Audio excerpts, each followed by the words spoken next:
Welcome, Justin, for coming on the show today. I'm excited to have this conversation with you. How's it going? Going good, man. Going good. I appreciate you allowing me the opportunity to be here. Of course, man. So I actually had the opportunity to hear about your story, on multiple podcasts with Pomp, also with Peter, show what Bitcoin did, and it's just so profound, man. Of when you talk about just getting to a point where you've been through a lot, and having to figure out what are going to be the next steps in life, and how you're going to change your life for the better and take control of your life. And I just really loved, all of your experiences, and I definitely want you to share them here today on the show. And I'm not going to spoil it for the audience, but to get things started, can you kind of share your background for those learning about you for the first time? Okay, yeah, most definitely. First of all, let me say this. I want to say to everyone listening, thank you for being here. And if you are on these certain platforms, you can actually send me a message because I have a great mastermind I'm putting together, a group mastermind for a lot of professionals. And so if you are on Instagram, go to Bitcoin Vegan Justin and send me a message that says mastermind. If you're on Twitter, go to Bitcoin_Vegan and put mastermind. And if you're on LinkedIn, go to Justin Rhedrick Nelson, Rhedrick hyphen Nelson. And you can send me the word mastermind. And I'm running a great Black Friday deal for all professionals and anyone who already have investments in Bitcoin. I mean investments, but need to learn more about Bitcoin to add to their portfolio properly. So again, do that, and it'll be a free event for all of your listeners. So again, thank you for having me. And so let me get into a bit of the background. it's I'm gonna try to keep it brief, but not too brief. So my story starts in 2006, 2007 when I was a senior in high school. I was doing a lot of training for basketball, like we were talking about earlier, Kevin. I'm Mamba mentality to the gristle, man. I'm Mamba mentality to the bone. I've been in love with Kobe since forever, but I used to always admire his work ethic. So my senior year in high school, I used to wake up around 5 a.m. every day during that summer to go train. And it wasn't until school had started, we were doing basketball tryouts, and I get a call from my mom, and she says, we got to pack up and we got to move out the house. I'm thinking like, all right, we moving. But we lost the house. We lost it early. It was like the early signs of the 2008 housing market crash. So we lost our house. And we had to go live from different places with some of her friends, and then we ultimately lived at my granddaddy's house. And it wasn't until then, my senior year, I had to transfer to a different school, so I went from Garinger to West Charlotte High School, and I lost a friend of mine at a party. We were doing a lot of partying. And he was actually murdered there. And so his name was Travis Moore. And that changed my life again forever. I was still able to graduate high school, but I wasn't able to really stay focused. I went to college. I only went to college because that was what you're supposed to do. I didn't really understand how to form a plan. I was still dealing with the effects of finances, lack of finances, dealing with the mental trauma of watching a friend die. And, I didn't really see too much difference going on in my life then. So I dropped out of school the semester after making the dean's list. And I dropped out because a professor had said, we won't have any jobs in our field for 5 years after graduating. And I raised my hand. I was a party animal, man. I was a party animal, but I was intelligent. Mm-hmm. And I said, wait a minute, Sally Mae wants money 6 months after graduation. I can't get a job for 5 years. What we doing here? 19-year-old me. I'm not mad that I dropped out, but I'm mad I didn't really have a plan, but it all worked out. So even when I, dropped out of school, went back home, running with a different crowd of folks, and I ended up committing a crime. It was a home invasion, and I went to prison for 3 years for it. Again, and like I always like to tell people, when you don't have money, you do things out of desperation. Mm-hmm. And it was in prison where I realized that I was still highly intelligent. You made a mistake. It's like people don't really condemn a dark room for having a light turned on, so you just got to keep going forward. And in prison, like I said, I learned how to learn. I learned how to increase the way I learned, and I learned that I could do anything. I learned more about myself. I did a lot of reading. I did a lot of studying. I studied different genres, whether it was religion, different people. One of the things that stood out to me the most in prison was I had this one guy, he was a lawyer. He used to get the Barron in USA Today, and I was just used to read the money section. And I wrote a letter home to my mom because I was reading one part, and I remember they ended the NASA program. But I saw this dude talk about SpaceX and Tesla in 2012. And I wrote a letter home to my mama. I cut out the article. I said, I don't know what this is, but you might want to do something about this. You might want to go buy this. I don't know nothing about stocks. I didn't even know how you went to go buy a stock, but I know that if NASA entered the program and they were going to give SpaceX opportunity to do this, you should invest. Well, we didn't, and that was cool, but that let me know that I have an eye for something. So when I came home from prison, I knew I was going to have to be an entrepreneur. I couldn't work any jobs, couldn't even work for 2 minutes in the truck. And then by the grace of God, whomever you might, serve listening to this, I ran across my friend Isaiah Jackson. This was in 2016. And, he was just telling me about Bitcoin, and I knew nothing of it, but I knew, I had to hop into this. So I used to study Bitcoin hours on end, every day, day by day, because I was at home. Didn't have a job, but I had a computer, I had a laptop, I had a phone, and I had my brain. I knew how to learn, so I did a lot of learning. I did a lot of implementing of Bitcoin. I used to set up wallets for Bitcoin for people for $25. I used to sell Bitcoin, before that was deemed illegal by the federal government. So things that I did with Bitcoin were only meant to try to empower people, because that's where I saw empowerment, for myself and freedom. And that's the background, but more importantly, that's the gist, to empower people to another part of life that they probably don't even know exists yet. Yeah, man. I mean, the story is it's powerful, man. When you think about, a person being at their lowest point as far as, getting in the system, but then being able to turn that around and become a thriving entrepreneur, it's just an example. You're a great example of just being able to make anything happen in the midst of your circumstances and obstacles. Anything is possible. All it just takes is the mindset and just the initiative to want to change and become better. So I actually wanted to talk about the prison industrial complex. I think when you begin to understand what exactly this is, you begin to understand that it's a system, and that the expansion of prisons, the increased mass incarceration rates that we have seen for so many years, they actually provide profits for private companies and businesses that are involved with supplying goods and services for the prison. So when you were in prison or when you left, did you ever think about the business aspect of it? Yeah, and if you see me looking off, I'm trying to find a specific article real quick, because it was very great that you but Yeah. in terms of that, so yeah, I saw from the inside just as far as like the canteen. So a canteen, for anyone who might not know, is like when you're able, and I'm still trying to find it, I gotta find this. The canteen is like when you're able to basically buy goods like snacks, food, whatever it might be.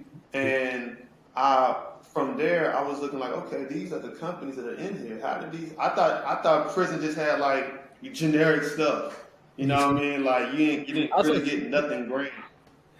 Go ahead. No, I said, man, that's what I was thinking. And I actually found I was looking the other day, and it talked about the public traded companies. I have it right here. Public traded companies that invest in the prisons. And you have like Amazon. I didn't even know this, but Amazon, they provide cloud computing to support prison and their police surveillance.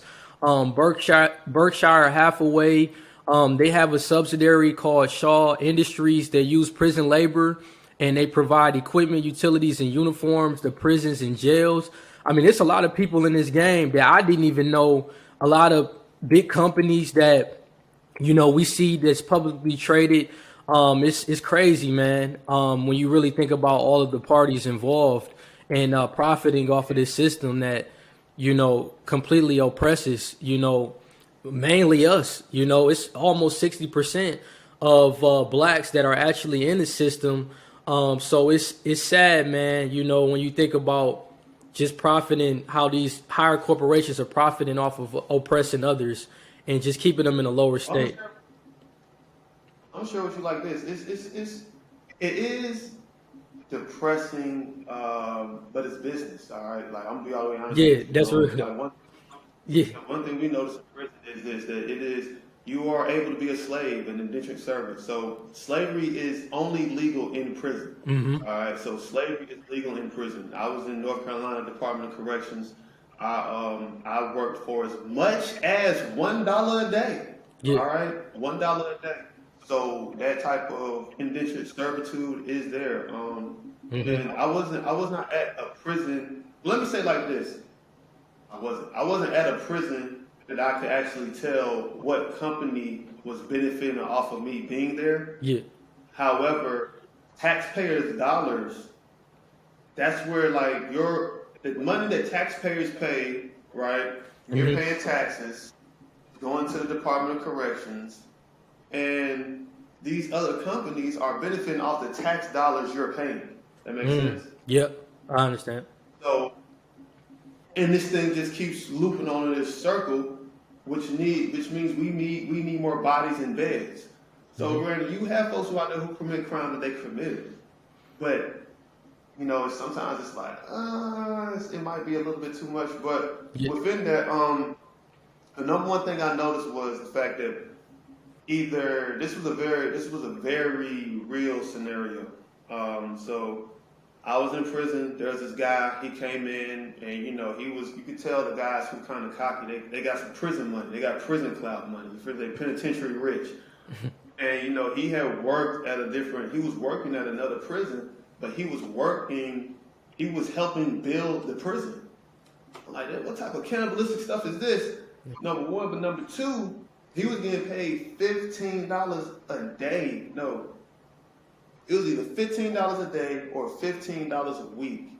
I think it was getting, let me be nice and say $15 a day, but it might have been $15 a week. But anyway you think about it, bro, the state was getting a major deal, because regular people, they work on prisons for $15 an hour in a day.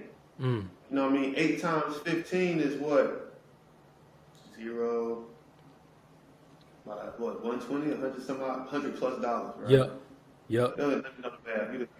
Yeah, like 120. All right, so 120 a day, which would turn out to be, just for the numbers, $700 a week. All right, but you are having someone working $15 a day, which is $105 a week, or $15 a week. So you see the discrepancy between those numbers. And so that's when I really realized how much profit it was in prisons. When you go out and we had to do road work, you like, if you work for a state, you might not really see the on-side benefits of the companies, but when you out and do road work, picking up trash, moving dead animals off the street, they pay you almost 10 to 25 cents a day for that. I mean, so like the states, and the companies that benefit off of prison is tremendous. And some of those companies, I stopped supporting them when I realized the companies that I saw in prison, whether they were just selling snacks, you know, where they were just providing whatever, I stopped doing business with them, you know, because I don't want to continuously support something that's supported in prison. That's that makes sense? Yeah, man. I mean, that's the realization I came to. I found out that the bank that I bank with, you know, I have PNC, they provide credit and loans to the private prison corporation Core Civic, which Core Civic is one of the largest, you know, prison companies, you know, out of everything. So I'm like, oh man, I got to reevaluate who I'm doing business with, because it's like I can't be supporting these companies and they profiting off of the system, man. So it's like you said, it's a business, but I think the best way we can control is watching who we do business with, and that goes back to, you know, just the group economics, you know, buying black, trying to find a way to we're going to get into it with Bitcoin, investing in something that's truly going to give us freedom, where we are not going to have to deal with these centralized systems that we see here in America. So I actually wanted to get into how did you begin to shift your mindset in prison? You kind of talked about how you read books. I actually got a chance to hear that you actually did some boxing in prison, and I love boxing. I mean, I feel like when it comes to boxing, it's all about technique. It's about foundations. It's about being calculated, and that's why I love watching boxing. And I kind of wanted to get your thoughts on that experience and what were some things you did to change your mindset while you were in prison. Well, the first thing I did to change my mindset was go to damn prison. To be honest, getting arrested. And I say that because, it was like, and I shared this story in my book. It was when I got arrested, I just said, damn. Like, damn. Like, damn. And I don't mean, excuse my French, but it's serious. Just damn. Because it wasn't until like I was sitting in there and it was cold. I'm talking about cold, smelled like urine. I had on basketball shorts, no socks. I'm talking about freezing in the holding cell. And I'm just like, it's just, how sometimes you hear people say like when folks die, they see their whole life flash before their eyes. I can't speak to that. However, I can say that when I was sitting in that holding cell, something said to me, every decision you ever made led you here. Everything you ignored about life led you here. Everything you thought you could cut corners on led you here. So now that this is presumptuously rock bottom, because the only place from here is death. And I wasn't going to sign up for that, so the only place I had to go was up. So everything I ever did wrong, I realized I'm going to have to find a way to do things correctly. Whether that's, no matter what that was, if every decision I made in a very short amount of time, mind you, led me to prison, then everything I do from here has to lead me in the correct direction of whatever success is going to look like. So I realized every moment I had, within those last few years led me to go to prison. Like I shared with the story, we lost our house in '06. I went to prison in 2011. I got locked up in 2010. I first got arrested in 2010. I didn't go to prison until 2011. That 5-year time frame, every decision I made is what shaped me to be there. So I started feeling some type of confidence because I knew that it was all going to be on me to flip the situation and then, take the steps to get there. So when I was in prison, the first thing I started remembering, like, man, we gotta develop a comeback. And what else has shaped my mind was I would, I looked at all the other great people in the world who were doing some things. Like, I'm a big sports guy, sad part is I had to look at entertainers. I didn't really understand, what entrepreneurs or businesses look at, but the drive was there. Look at all the people who were billionaires. Jay-Z, my man Tyler Perry. Right now, I might not agree with everything he puts out, but he's sleeping on park benches to get to $1 billion. There's nothing like, so I already saw, that whatever had to be done, it could be done. Floyd Mayweather slept in a bedroom smaller than an office with 7 brothers and sisters and cousins. Literally fought his way out of poverty. So, I just saw that, hey, whatever you want is there. You just got to make a decision that if it's going to all be on you, then you have to really go all in on something that's great.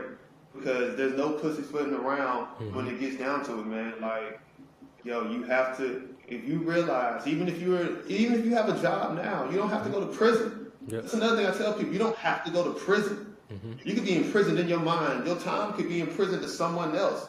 You could be given 8 hours a day to a job and you're not even working on stuff you want to work on. Hell, you just mentioned you might work for a company or be investing in somebody. You don't know what they're doing with your money. But you got to make a decision to ride with it, man. I made a decision. I rode with it, and I was ready to die while also going on that path.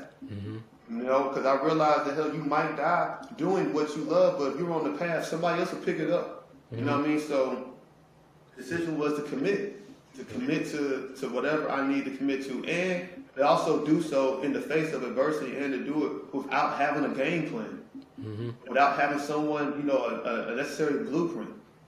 Taking the clues that you get from life and learning from it. Like, I learned from everything around me. It didn't matter who or what it was. So you gotta like in prison, you gotta really realize like, I've seen guys, I've been a person, I've charged a cell phone with headphone wires. I've done all that type of mind bending stuff. And what I really saw was there is nothing like if you don't want to be stopped, you're not gonna stop a human being. I've seen drugs in prison. We talking about drugs too. Marijuana, cocaine, cigarettes are illegal. People still do anything. And the positive I saw from that was if you determined to get it, it will get done. So that's what it was. Whatever it is, you got to be determined to do it. Yeah, no, I totally agree, man. And when you first was introduced to Bitcoin in 2016, were you skeptical? Were you, I got to learn about this? Like, what was your first thoughts when you first were introduced to it? Thank God. Yeah. Thank God. I remember I had my daughter, and she was a baby. She was like, Marley was born May 2016. So between May and July 9th, so it could have been like, man, it's only 2 months. It could have been like June. I remember walking around the cul-de-sac with my daughter saying, man, I need to be in an opportunity where I can be first. I can just be there. I can apply my own time, my own knowledge to learn, and it can change my life. And because I was researching, like, how are people getting these billions of dollars? How are the Zuckerbergs doing this? How are the Bezos, like, how are y'all coming across all this money? Like, what is going on? How are y'all getting to all this money, right? Because it's like, it's a different thought pattern. To be a billionaire, to be a millionaire, to be either, to like be nine figures or above or 8 figures or above, it's going to be a different mentality than the folks who do from seven and below to 5 and 7 figures. So it's like, all right, what are these people doing? Because there is no prerequisite to being successful. There is no there are no courses you need to take. So what are they doing and where are they? So that was cultivating the mindset of being an early adopter, being first. Like you say about boxing. Boxing is calculation, technique, be first to hit, first to move. You ever watch Floyd Mayweather fight? Watch. He's going to be the first one to hit, and then he's going to move. And then he's going to repeat this same process over and over again. As long as I'm first, you'll be second. So within there, it was like, all right, so I started noticing things like, all right, these people were somewhere early. Like Elon Musk, Peter Thiel, they were all located in Silicon Valley. Location and positioning matters. My man Zuckerberg, Harvard. I'm not saying you have to be in these high-level places, but they saw opportunity and ran in on the opportunity. So when I heard about Bitcoin from Zay, it was nothing about me being afraid. Man, I even got scammed. I got scammed out of $150 on Bitcoin and said, bro, let's go. Let's go all in. Let's go because someone finds this valuable enough to scam you with it. And they were scamming with regular, like there was no fear. I had no fear. I had no fear of anything. I was. If you think about it, I was fresh out of prison. Rolled into Bitcoin. Like it was like, well, just roll into Bitcoin. What else? What? There was nowhere else to go. There was nothing else to do, in my opinion. There was nowhere else to go, and there was no fear for me to have. I had already failed. Well, I'm going to lose money? Well, I don't have money to lose. What were we going to lose? What were we going to lose out on? There was nothing to fear. The only fear I had was not trying. Yep. Yeah, that's the mentality, man. Just taking a chance and having faith in yourself. And I think that the biggest thing when it comes to about Bitcoin is the education behind it, really understanding how it works, understanding the protocol, and just the technology and the consensus. I would love to get your opinion on, how important is it for people to get educated about it? And, what are some of the services that you provide to help people get a better understanding of how this technology works? Okay, cool. So some of the things around like what we do with Bitcoin Vegan Transformational Services, we work with a lot of professionals who either know about Bitcoin, they might have some money, but you don't know how to integrate it properly, or you heard about Bitcoin from a friend or uncle, and you might be, I don't really know that guy, or you don't, you might not trust the information, but you want to try to find a way to integrate it, or you're an entrepreneur, you already have investments, you want to try to find a way again, integrate it to your portfolio, your life, or your business. And education of Bitcoin is so important because we're at a point in time right now where Bitcoin is 13 years old and 99% of the world still knows nothing about Bitcoin. That's true. Nothing. Nothing. I don't really care what they say. You know what I mean? So, and the education part is this. So I used to look at the education angle as like, oh, well, let's talk about, like, the money goes up. Everybody wants to make money. But when you start looking at it, if I'm already invested in something, let's just say it's Tesla, Google, real estate, then in your mind, you can say, well, my money's already going up. However, there's a different exposure because Bitcoin solves real world problems with money that a lot of, early investors or even who's been invested a while again, 99% of the world knows nothing about Bitcoin. So it don't really matter how long you've been here. Like you see with hedge fund managers now, they're just now opening their eyes to Bitcoin. Not saying they don't really know, but billionaires look at something different. And what I look to educate on, number one, is the proper uses of Bitcoin so you can apply it to whatever you want, business, portfolio, or you might just want to have it for your own personal. But also to show people what the quality of sound money is. Bitcoin solves a problem where sound money is not anything that's talked about. It's not on a high level. But more importantly, people who have a lot of money or want a lot of money understand there's a way that money operates, and the current system and quality of the U.S. dollar is not really there. And so, to me, it's also about teaching folks that investing is more than just what tax benefit can I get. It's more than just like what split or what derivative I can get. It's about actually noticing like, hey, it doesn't matter if you have a Bentley, Rolls Royce, SUV, electric. You feel me?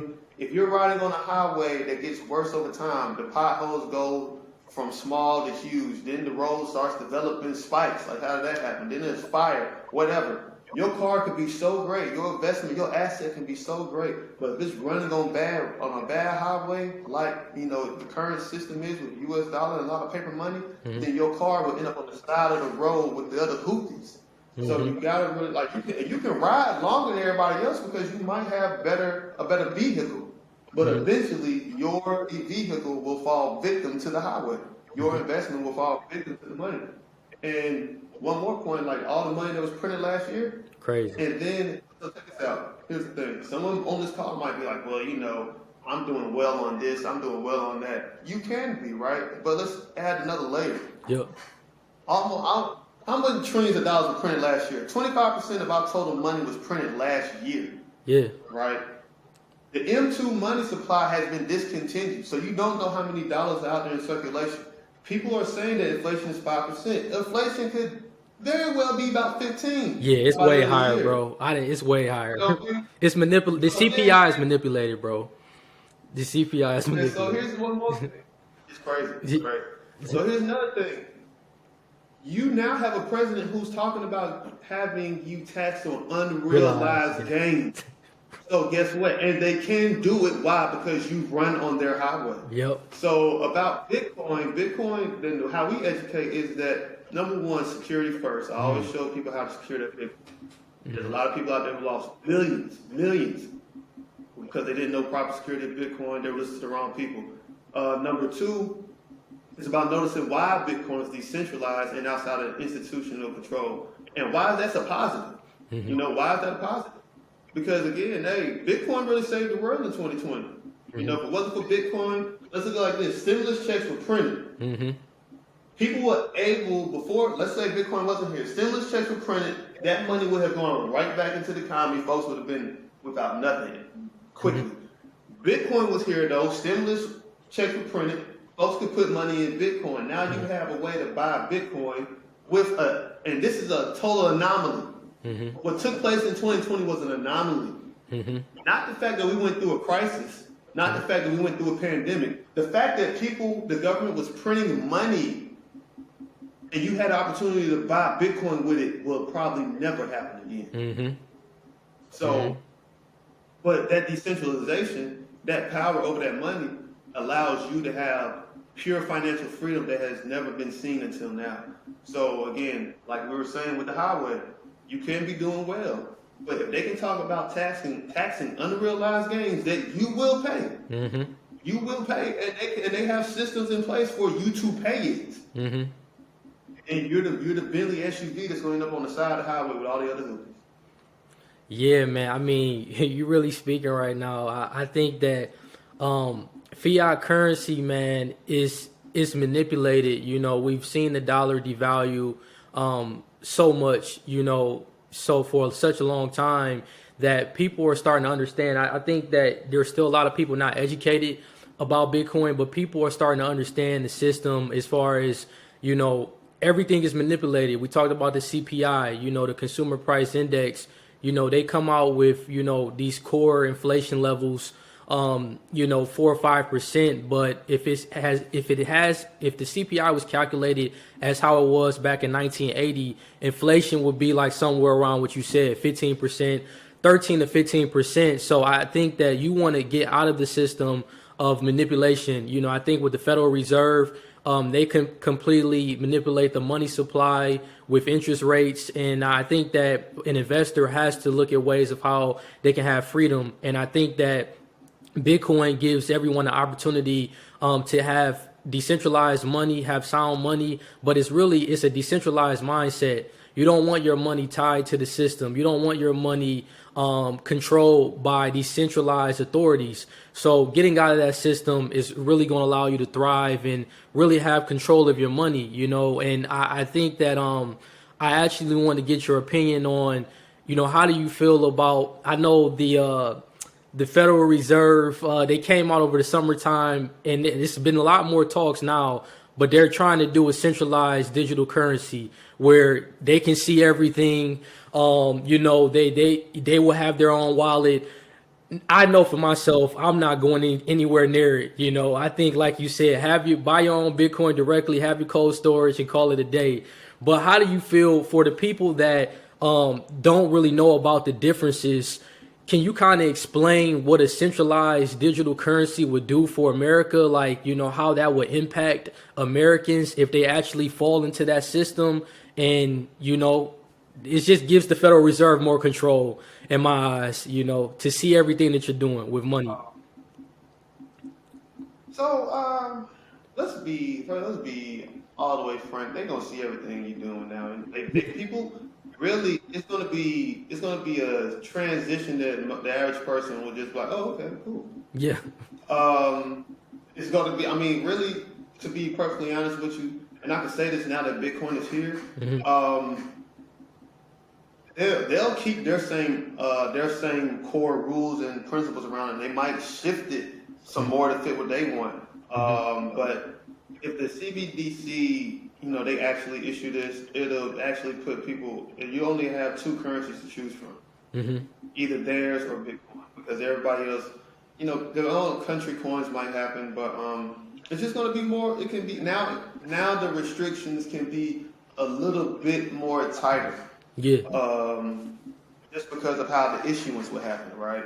And that's something a lot of people, I talk about a lot, issuance of certain money. Like we said, Bitcoin, I mean, US dollar last week was printed off last year it was 9 trillion some odd dollars. I could be off, but too much money was printed off. But issuance, it would then also, in my opinion, tighten the control they can have. Man.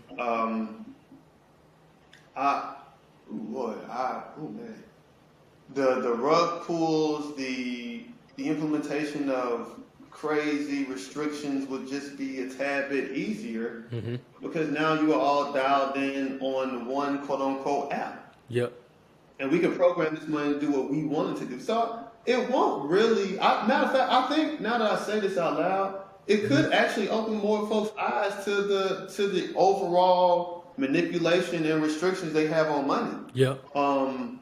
Because, you know, it's hard to see that with dollar bills. You know, but on the screen, it actually makes you like, oh, wait a minute. I can't, like, all right, for instance, I was on a podcast, Black Wealth Renaissance, and I went on there. I spoke about something. I spoke about my opinions of Robinhood. Oh All yeah. right, I'm not gonna say it out loud, but so and people were killing me in the comments. You don't know what you're talking about. Blah blah this, blah blah blah that. But then they issued the rug pull or whatever took place, Yep. and it was like, no. This happens when you give people control over your money. And humans really don't need involvement over that much money. Mm-hmm. Really, honestly, you don't need humans in control over money. Mm-hmm. You don't. There's too much greed. Like the Feds lost $9 trillion in '09. Mm-hmm. During the last recession, they lost $9 trillion. They don't have anyone to hold them accountable for it. I don't know if there's been any recourse over it, but guess what? They lost $9 trillion unaccounted for. Mm-hmm. And you can actually go Google this or YouTube this. This is actually happening. Mm-hmm. All right, so granted, from that level, they could expose themselves, but people will actually see tighter. They'll actually see what Bitcoiners have been talking about. Mm-hmm. You'll see it now because you'll feel it. You'll be able to, some strange way, that tangible US dollar, you can't really feel it and see it. But once it's on that app, or once you know they have their own coins, and you can feel that, that's when you'll know, like, okay, it's very real. So as far as how it'll pay out, like for every day to day in America, a lot of times digital money is already here with Cash App. I mean, people don't touch money now. Yeah. It's hard to get cash now, Mm-hmm. but people will see, in my honest opinion, you'll start seeing what those type of restrictions actually look like, and what people like myself have been saying all of these years about, having your own decentralized money and separating money from state. Yeah, no, I agree. And how are the conversations when you talk about volatility, either with your clients or just, people in general that are learning about this asset class? I think that's the biggest learning curve of getting comfortable with the volatile drawdowns. We've been on a pretty bullish run, these last couple of months. But can you kind of talk about volatility and how a person can get comfortable with dealing with the drawdowns? Well, here's the thing, man. It's all about goals, right? Yeah. And really, we have to be honest. If you're here for a quick flip, this will not be the place for you. Yeah. And this is so. Let me rewind something back a little bit. When we were talking about quality of money, Yeah. billionaires understand quality of money. They have a lot of it. So when that 10%, what's 10% of a billion? What, 100 million? Yeah, that's 100 mil. Yep, that's 100 mil. So when that little 10% starts hitting those billionaires, it's like, hold on now, this deduction is too close to this comma right here. Mm-hmm. Like, if the deduction could be on this side of the comma, I'm good. Mm-hmm. But it's up on this side of the comma. What is going, like, you know what I mean? It's crazy, Yeah. but it's like, nah, like, this is too much. So let's look at it back. 1921, Henry Ford started complaining about the power of the money. Yep. He said we need to move towards gold, having it backed by energy. Mm-hmm. Henry Ford then, in 1921, is who Elon Musk is now. Mm-hmm. Billionaires always look at the value of money. And I can't buy today what I can buy. I can't buy yesterday what I can buy now. Mm-hmm. That's even why Michael Saylor, you see him buying up hundreds of thousands of Bitcoin for his company. Mm-hmm. Because they know it's about preserving wealth, preserving spending power. Mm-hmm. So with that being said, the person who has volatility issues, they have not even, I can guarantee you this, the reason people feel Bitcoin is volatile because they don't have any update, everyday look at the assets they're currently getting. Yeah. Like real estate should not really be going through the roof as it is. Yes. Mm-hmm. But it is. Inflated numbers, all this other stuff. So if you ever see the fluctuations of a community, after some crime, after some whatever, you might be able to see that volatility. The dollar index. If you ever looked at the value of the dollar has been going the other way for years, which is another reason why I say with the lack of financial literacy will have you do things that are insane. Like most people go to jail over money. Mm-hmm. All right, your crime was probably trying to go get more. My crime was trying to get money. People sell drugs to get money, and sometimes within those atmospheres, those people create different crimes that is still on the baseline of not having the money, no value and knowledge of money. So in the Black Bitcoin Billionaires group on Clubhouse, and I'm gonna get to you. Just want to tell this quick story. Oh, you good? I have a group called From Bars to Bitcoin, where our main focus is to teach guys who come home, women, men and women, about Bitcoin coming out of prison. And that's still an open room for anybody. If you're on Clubhouse, you can definitely join. I hope you join From Bars to Bitcoin at 8 p.m. on Mondays. But we educating everybody. But it was something I brought up with a friend of mine, Ryan Lawrence. I said, what was $1? Because we had this one guy, he did like 30 years, from 18 to 48. And I was like, what was the value of the dollar when he went to prison? You know, the dollar might have been sitting on $1.90. I think it was around $1. I said, what was the value of the dollar when he came home from prison? 85 cents. So not only did you go to prison for money, but the money lost value while you were sitting in there. And without real knowledge of money, you will continuously do these same things. And so what I'm talking about here is instant gratification. Bitcoin does not satisfy instant gratification at all. All right, so if you're thinking about volatility, you probably have a very high time preference and you're looking to get in and out. And like I said earlier, some of the greatest people in the world aren't playing that in and out game. So you have to have an investing mindset for. Here's the crazy part. What can get done in 20 years with traditional investments could probably take 5 in Bitcoin, but the ride is a lot different. So essentially, when you have a longer term plan, you'll start noticing that there really is no volatility. Why do I say that? Well, when I first got into Bitcoin was $600. When Bitcoin first started, it was less than a penny. So between then and now, there's a website called Look Into Bitcoin. Yeah, I like that website. Even at Bitcoin, even at Bitcoin like lowest point, you 96. The lowest I've ever seen, like 95% of your time here is in profit. So the idea of volatility in that regard also deals with your time preference. If you're looking to get in and out, you about to experience a lot of volatility, price volatility. All right. If you're looking to really, as a real investor, someone who's not just looking to, let's say if you've been sitting on assets already for 10 years, don't come to Bitcoin try to cheat as what you know to create wealth. All right. This isn't a cheat code here. You just have to have the correct knowledge. You have to understand. You have to have the correct patience. Something we're going to definitely do in our mastermind. And we probably have like 5 slots left. 3 people want them, but when you really look at it, you have to understand the same investment mind you have to continuously have, but you just have to understand this is a new asset, and there are different rules for this side of the game. Yeah, man. I had someone on my show named Greg Foss. He's actually within the industry as well, and he talked about how the price of return is volatility. And I think that that's so true. You're going to have volatility with an asset, such as Bitcoin. I think that it has brought so many tremendous returns. But at the same time, like you said, it's your time horizon. For someone like myself, I'm only, 27 years old. I'm not really worried about the volatility. I plan on holding this until the goal is to hold it so I can pass it down to my children, and then they pass it down to their children. So it's not really a get in and out, type of mindset. So you're right, man. It's really about the mind frame and just really holding it for the long term and not really thinking about the volatility, because you're going to have it. But I think over time, it won't be as volatile as it is now because we're seeing a lot more adoption. But I don't know. What do you think? What do you think on it? I'm gonna be honest with you, man. Hey, I gotta be honest. I know the reason I'm not giving you pushback because of you, but I'm giving pushback to the industry on this. Yeah. We have a situation where the supply keeps getting shorter and smaller and smaller. You will have that. Like, supply shock is real. Bitcoin first started, we were getting like for the first 4 years. The issuance of Bitcoin was like 7,200 Bitcoins every day for the first 4 years. All right, so y'all are learning a little bit of something like they call a halving. And so then if we come where we are now, 2020, for the next 4 years, there's going to be 900 Bitcoins mined every day.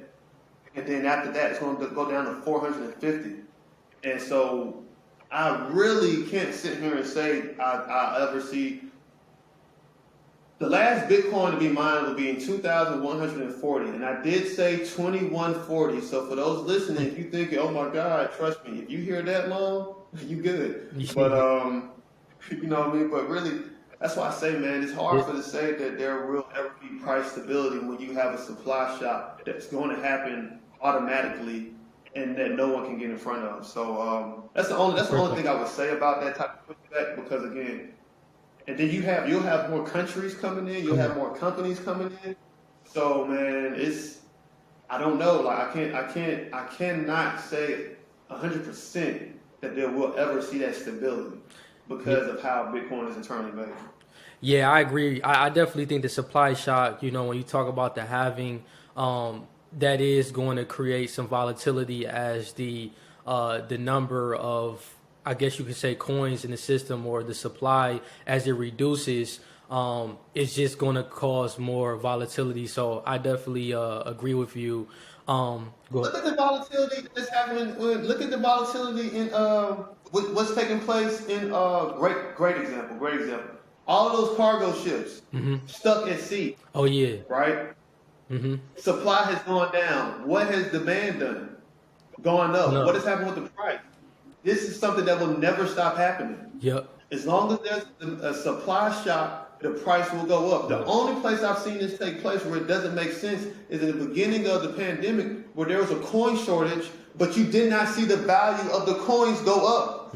They just got rid of them. Yep. So what type of money or what type of value have these coins been sitting? And I mean real coins, pennies, dimes, nickels, quarters. What type of value? What are they really made out of? Because it was really made out of some precious metal. The value should do what, Kevin? Yep. Should go up. So when you really look at it like that, people have been played on supply and demand for a long time. People find gold in ancient ships, and you don't really see the price of gold jump. Yeah, that's crazy. Folks have been controlling supply and demand for so long that now it's in your face. You really get to see in Bitcoin is the only place that'll put you on a level of money as a banker, as anyone in the world. Even with the current Bitcoin ETF, right? The ETF does not give you actual Bitcoin. No, a future contract. So if you know what I'm saying? So these people, let's just say we have a contract, let's just say we bought like half of Bitcoin on the ETF. And I'm not even an ETF guy. I'm not going to say that. But let's just say we bought a half of Bitcoin worth of the ETF, right? And we at 30K right now. Let's say Bitcoin 10x's to 600K. Do we know for sure that that ETF is going to have our money? Because guess what? If they don't have our money, they're not going to have the other thousands some odd people's money. And then what are they going to have to do? You have to pull from other resources that does what? Keep this same type of situation going on. Only in Bitcoin will you know what you have is what you have. And so you got to really understand that people have been being played with quantitative easing, all of this stuff for years, to where you believe that there's a supply, that people believe that there's stability on an asset that has known supply shocks to happen. However, on the flip side, where there should have been supply shocks, there aren't any. That doesn't turn over into the value of what you're holding. Again, a quarter should not be still worth 25 cents if there's a coin shortage in the world, bro. Yep. Man, that's powerful. Yeah, you absolutely right, man. And I think, like, for the viewers and listeners, like, what can they do from a standpoint to hedge against this system? We're talking about Bitcoin. One thing that I think about is portfolio construction. You may have some people out there that they have some stocks, they have some real estate, they may have some gold. What percentage, or even for yourself, based on your experiences, how do you look at portfolio construction when it comes to putting Bitcoin in your portfolio? Well, some of the things that I do, I'll be completely honest and frank with you. I only hold Bitcoin. I only hold Bitcoin. Now, as far as like portfolio construction, like me and a few, well, not me, because I'm not a financial advisor, but I do have a team of connects that we help with other services and clients, and so I point them into those type of directions. Number one, number two, you want to be able to do what makes sense. All right. So let's just say, for instance, again, no financial advice. If you already have a portfolio that you're kind of comfortable with, you always have free money coming in. You know, like you work, you still have your 9 to 5. You can start with that, and then if you want to do some reconstruction with your portfolio, again, and here's the thing. So we had a client. She came in. She did our. We worked together 1-on-1, and I gave her a lot of info about Bitcoin, even just how Bitcoin works independently as a financial service, and she was able to take advantage of some of those. And then I connected her with a few of my own people, my own network that are in that type of space, so that portfolio construction can take place in a way that works on both sides of the game. And she was able to actually quadruple her money off of what the investment she had with me, and more importantly, with what she did with the connections I made. But she was in the same whirlwind, kind of stuck. I don't know where to go. I have not made any moves because no one is teaching it to me correctly, and she didn't want to lose what she already had. So, once I showed her, A, that what I'm going to show you is going to enhance what you have, and B, we connected with people who can also do the same, she was able to reconstruct her portfolio in a way that fit her goals. So, again, I don't want to just go into too deep what I would do. I'm kind of... I'm kind of out there. But I know traditionally people, for those who aren't out there as myself, hey, just come on in. You can still reach out to me, as we said before earlier. If you send me the message mastermind, or you might send me an email, justin@bitcoinvegan.com. Hey, you might want some one-on-one service, or you might want that type of package to where you can move confidently in what's going on out here in the space. And I think we have I'm only taking 2 more positions on those to the year ends, so we only got a few days.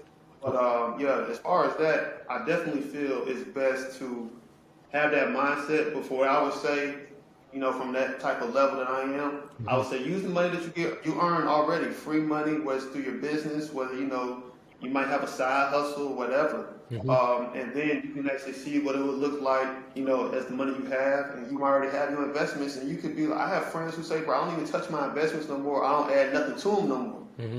Or you can, I know for folks, I know this one guy, man, he got rid of all the stocks, because he looked at the numbers himself and said, hey, man, it don't matter what Tesla does, Bitcoin, Go. Tesla bought Bitcoin. We didn't buy Tesla. There we go. So, no matter what, it's a wide variety you can do. But again, that comes when you have freedom over your money.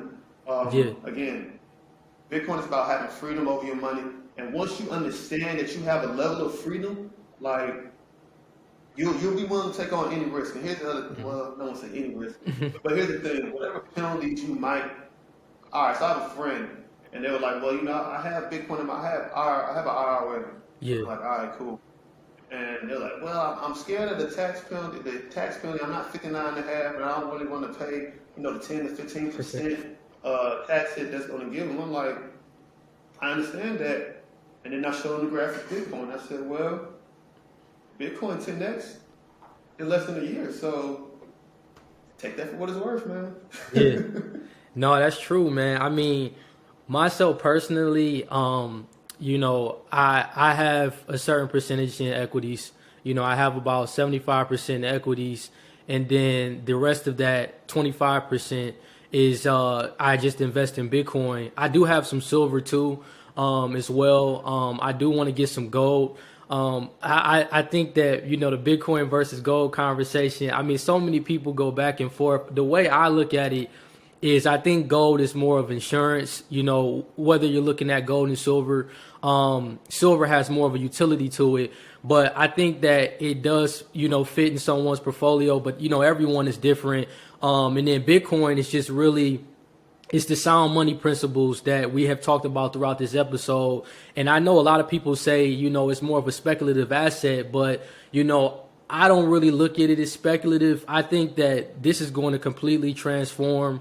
It's already transforming the world, the way we know it, of how financial services will be done in the future and how it currently is being executed. But yeah, man, I'm gonna eventually most likely get like you, get like most of the guys. I haven't been able to take that leap to just say 100% I think the biggest thing about this is just getting in the game, whether it's a small allocation, getting comfortable with the volatility, learning about the technology. That's the more biggest point about just wanting to invest in it. As we're getting, oh yeah, you can go ahead. You can go ahead. Not my bad. I had to say. Oh, you good? Because see, people like you gotta meet people where they are. You know what I mean? Like I can't sit here and be like, throw all your investments away now. You know, looking like, hell no. But here's the thing, man. A lot of what I provide in education, though, Kevin, it deals a lot with building conviction, right? Like even Warren Buffett, he's not a Bitcoin guy at all, right? However, he does state that if you don't have conviction in whatever if you can't at least put 10% of your wealth into that stock asset, or in my case, Bitcoin, do you really have conviction on it? So I provide that knowledge that number one would add a layer of security to, like, not even just securing your Bitcoin, but like comfortability, security, to then increase your conviction. Like I said, if you don't have conviction over anything, you're not. It doesn't even have to be. It doesn't even have to be an investment. If you don't have conviction over being a parent, why are you doing it? If you don't have conviction over your business, that it's going to really succeed. Because, man, to be honest with you, Kevin, I remember, like, just last year, I might have only made. It's been times I only made $10,000 in my business. I remember making $150 a month doing what I'm doing. But I had conviction of to stay on the path. And I don't even try to make this about me, but it's just got to talk about the conviction. So again, I know a lot of people start from where they are because you don't have any knowledge, and that's cool. You're not supposed to have all the knowledge up front. This is a brand new asset. 99% of the people in the world don't know nothing about Bitcoin. You might be one. If they had a Bitcoin department, you need to be head of it instantly. You know what I mean? 99% of the world knows nothing about it. So you might talk. Well, I talked to my financial advisor. They said to stay away from it. I talked to my best friend, who's a multi-millionaire, who's an entrepreneur. They said stay away from it. I got this real estate guru, or I'm a mentor of this mastermind real estate group or whatever. And they said it's all scary. Yeah, they're supposed to say that because they're not exposed to what it is. And you're actually seeing what it's like to be a part of something that most of the world has no clue on, that's groundbreaking, and that you're early. Everybody who has real wealth in the world understands that it's about being early adopters. Think about it. All right, and I'm gonna end it with this. If you don't have conviction, I want you to don't listen to me. Listen to the numbers.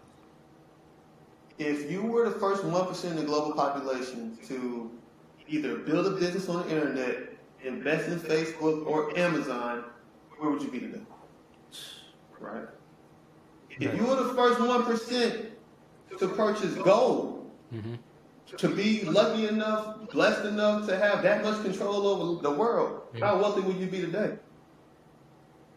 And for all everybody else on there, if you were the first 1% to be a slave owner in America, would you be? Because I can say these three assets or these three things here because you can already see the proven wealth is bought. Anybody that has bought Bitcoin, there's some people who bought Bitcoin in 2008 that have over a 20 million% return on investment. 20 million%.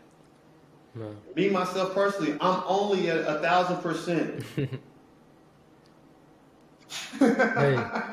So it's like, man, it deals with conviction though. It deals with knowing that it's okay not to know everything. It also deals with having the correct people to show you what to do. Because it's still a lot of time, but you don't have time to wait. You don't. Because eventually, one Bitcoin would be 600K. Yeah, I mean,